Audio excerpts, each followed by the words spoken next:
run ahaantii ma mudni in xitaa aad akhriso qoraalkayga, laakiin adigaa mar walba iga fiicnaan jiray.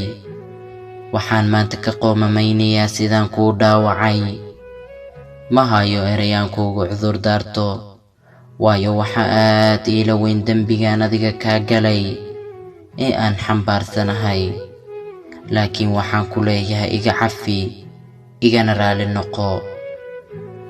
Jaceylkaagu wuxuu i baray farxadda, aniga ayaase garan waayay. Ciqaabtaad dartay u martay, xanuunkeeda ayaan kula dareemayaa maanta. Ee xayaati, indhahaaga fur, waxaan iga arkaysaa wanaag. Waad oysay dartay wax badan, waad cidlootay dartay wax badan. Maantase waxaan diyaar u ahay inaan wadnahayga kuu qalo, dhiigaygana kuu shubo. Cidladaan ku dhigay waan dareemayaa xanuunkeeda. Waxaan maanta diyaar u ahay in asaagaaga kaa hormariyo, kugu faano, cadowgana aan wada jabino. Hamoodin inaan kaa tagay, noloshayda inta ka dhiman agtaada inaan ku dhammaysto. Boogahaagana dhaya ayaanu noolahay maanta.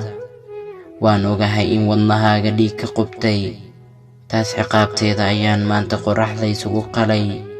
Maxaa yeelay ma hayo sabab kale aan kuugu cudur daarto. Xayaati, iska kay cafi, igana raali noqo.